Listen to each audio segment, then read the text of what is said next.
Everyone, मैं आप लोगों को आज ब्रेसेस के बारे में बताना चाहूँगी।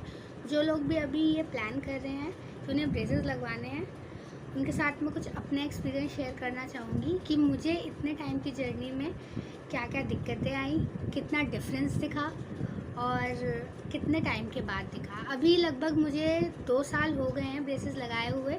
ये कुछ टाइम पहले निकल जाते मेरे braces, but you can see अभी भी लगे हुए हैं बिकॉज लॉकडाउन हो गया था इस कोरोना के चक्कर में।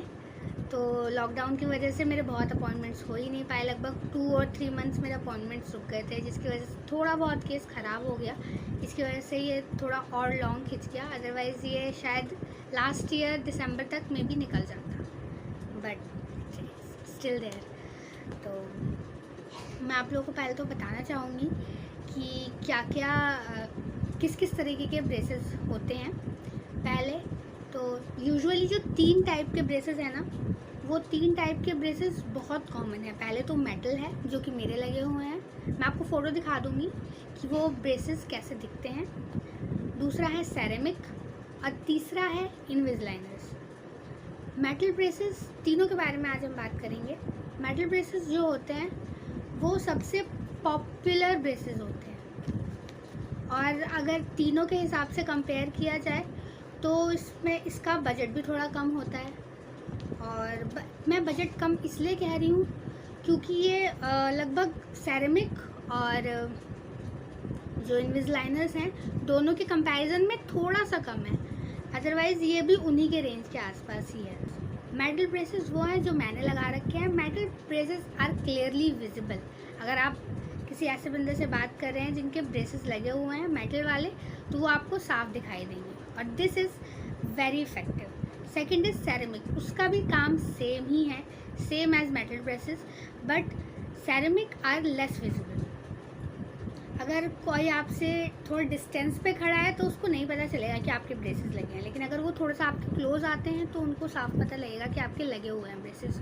तो दूर से उसकी विजिबिलिटी कम होती है। And Invisaligners are properly clear and transparent. काम सेम है तीनों का ही, लेकिन ये है कि डिफ़र करते हैं कि वो कितना दिखाई देते हैं। यूजुअली जो लोग ऑफिस जाते हैं या जिन लोग को ब्रेसेस से बहुत दिक्कत है कि वो दिखाई देंगे वगैरह, तो वो यूजुअली इनविजिलाइनर्स या सेरेमिक ब्रेसेस ही प्रेफर करते हैं। लेकिन अगर आप किसी डॉक्टर के पास जाएंगे, मतलब किसी डेंटिस्ट के पास जाएंगे यूजुअली, तो वो लोग आपको मेटल की ही वो देते हैं सबसे पहले, क्योंकि दे आर वेरी इफ़ेक्टिव। तो अभी राइट नाउ मेरे मेटल ब्रेसेस ही लगे हुए हैं। अब इसकी प्राइसिंग की अगर बात करें तो मेटल ब्रेसेस आर मतलब लेस, क्या ही कहूँ, ये बाकियों से थोड़ा सा कम है। सेरेमिक और इनविजिलाइनर से थोड़ा सा कम है। अगर इसकी कॉस्टिंग पे जाते हैं तो ये आपको अराउंड 30 to 40 के आसपास जाएगा। मेटल ब्रेसेस का टोटल आपका ड्यूरेशन में आपको इतने लगभग 30 से 40 हज़ार रुपये लगेंगे। और अगर हम सेरेमिक की बात करते हैं तो सेरेमिक में आपको 40 to 50 के आसपास लगेंगे आपके टोटल उसमें। वो आपके ऊपर डिफ़र करता है कि आपकी कंडीशन कैसी है। और इनविजिलाइनर लगभग आपको 50 से 60 हज़ार के बीच तक आ जाएगा, इससे आपके टोटल ड्यूरेशन में। दूसरी चीज़ ये है कि आपकी सिचुएशन कैसी है, कंडीशन कैसी है दांतों की, वो मोस्ट इम्पॉर्टेंट है। क्योंकि मेरी कंडीशन ऐसी थी कि मेरे दांत बाहर भी थे और उनमें बहुत गैप भी था। तो उन्होंने स्टार्टिंग में ही मुझे बोल दिया था कि आपकी ड्यूरेशन लगभग 1.5 से 2 साल जाएगी ही जाएगी, और इससे ऊपर भी हो सकती है, या हो सकता है कि अगर अच्छा काम किया तो जल्दी ही निकल जाएंगे, और अगर नहीं तो लगभग 2 साल तक तो मिनिमम, उन्होंने बैर मिनिमम बोला था कि 2 साल तो लगेंगे ही लगेंगे आपको। तो मेरे लगभग अभी 2 साल हो गए हैं, कुछ टाइम बाद निकलने वाले हैं। अभी मुझे भी नहीं पता है कि कब निकलेंगे, बट लेट्स सी। तो मैं आप लोगों के साथ अपने कुछ लाइफ एक्सपीरियंस शेयर करना चाहूँगी कि मुझे क्या क्या दिक्कतें आई या क्या क्या परेशानियाँ आई जब मैं अपने ब्रेसेस लगवा के आई थी। सबसे पहले तो मैं आपको ये बता देती हूँ कि अगर आप सोच रहे हैं कि आपको दांत निकलवाने पड़ेंगे या नहीं, तो यूजुअली इसका आंसर हाँ ही होगा, क्योंकि सबको निकलवाने पड़ते हैं। इनिशियली मेरे दांतों में बहुत गैप था। मेरे दांत लगभग 4 से 5 महीने लगे उस गैप को फिल होने में। वो गैप फिल होने के बाद मुझे काफ़ी अपने चेहरे में डिफरेंस लगता था और बहुत फ़र्क आने लगा, जैसे मैं पहले दिखती थी और जैसे पहले स्माइल थी और अब के फेस में कुछ 4-5 महीनों में ही। और लगभग 4-5 महीने के बाद लगभग 6 या 7वें महीने में मुझे अपने दांत निकलवाने पड़े। ऊपर के मेरे दोनों दांत निकले थे, नीचे से मेरा कोई भी दांत नहीं निकला है एक्सेप्ट एक जो मेरा मिल्क टूथ था, क्योंकि उसके नीचे दांत था तो उसे निकालना ज़रूरी था, क्योंकि वो अपने आप ही प्रेशर क्रिएट नहीं कर रहा था, तो इसलिए नीचे से उसे एक दांत निकालना पड़ा, क्योंकि मुझे नीचे ज़रूरत ही नहीं थी। तो नीचे इनिशियली लगाए भी नहीं थे। नीचे अभी मेरे कुछ महीने पहले ही लगे हैं, 6 से 7 महीने पहले अभी मेरे नीचे के ब्रेसेस लगे हैं नीचे वाले दांतों में। इससे पहले 1.5 साल तक लगभग 1.5 साल तक मेरे ऊपर के दांतों में ही ब्रेसेस लगे हुए थे। तो इसमें आपको लगभग स्टार्टिंग के डेज़ में तो बहुत दिक्कत आएगी, जब आपके वायर वगैरह चेंज होंगे, क्योंकि यूजुअली हमें आदत नहीं होती किसी तरह के प्रेशर की दांतों के ऊपर स्पेशली। तो जब इनिशियली ये आपको लगेगा तो आपको पेन भी होगा और बहुत डिस्कम्फर्ट भी होगी। अल्सर्स वगैरह हो सकते हैं मुंह में, जो कि आपको डॉक्टर भी बताएंगे कि अल्सर वगैरह होगा, तो आप उसके लिए आपको शायद दवाइयाँ वगैरह लेनी पड़े, क्योंकि अल्सर क्या है कि अगर आपको एक बार अल्सर हो जाए तो आप ना खाना खा। हाँ जी, तो अगर अल्सर होगा तो उसमें तो प्रॉब्लम आई है, तो सबको ही पता है। दूसरी बात ये कि आपकी हर महीने अपॉइंटमेंट होगी और हर अपॉइंटमेंट में आपकी वायर चेंज होंगी, उसके ऊपर इलास्टिक लगेगी, और जब भी वायर चेंज होंगी तो आपको लगभग 5 से 7 दिन तक पेन होगा ही होगा।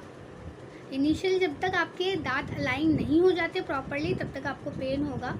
उसके बाद दांत एक बार अलाइन हो जाएं उसके बाद उतना पेन नहीं होता है यूजुअली। अगर मेरे केस की बात करें तो मेरे केस में सर्जरी भी इंक्लूडेड है। एक डेंटल सर्जरी हुई थी मेरी, जो मेरे ऊपर वाले दांतों में लगभग यहाँ पे हुई थी, क्योंकि मेरा एक दांत मिल्क टूथ था, वो बाहर ही नहीं आया था, तो वो अंदर ही गम्स में ही फंसा हुआ था। तो वो दांतों को, जो मेरे फ्रंट के दांत थे, उन्हें पीछे आने में दिक्कत कर रहा था, तो इसलिए उसे निकालना बहुत ज़रूरी हो गया था। तो लगभग वो मेरी एक सर्जरी हुई है, क्योंकि मेरा केस ही ऐसा था। ज़रूरी नहीं है कि आपका भी ऐसा ही हो, कि आपकी भी कोई सर्जरी हो अगर आप डर रहे हैं सर्जरी से, क्योंकि स्टार्टिंग में जब मुझे भी बताया गया था कि एक डेंटल सर्जरी परफॉर्म की जाएगी मेरे ऊपर, तो मैं भी बहुत डर गई थी कि सर्जरी ये वो।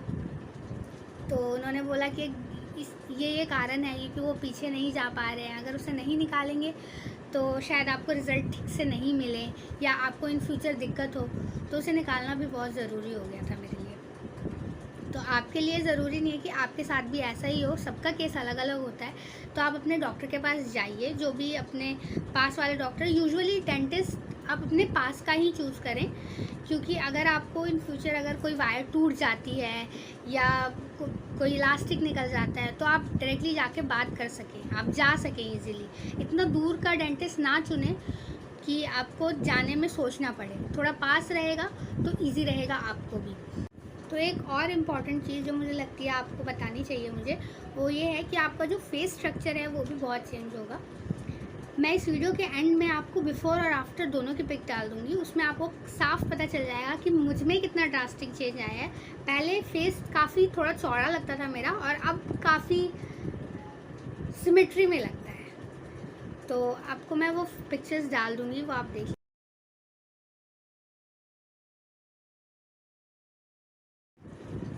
तो बिफ़ोर एंड आफ्टर की पिक्चर्स देखने के बाद आपको ये तो पता चल ही गया होगा कि इतना दर्द, इतनी परेशानियां झेलना वर्थ इट है आपकी खूबसूरत स्माइल के लिए।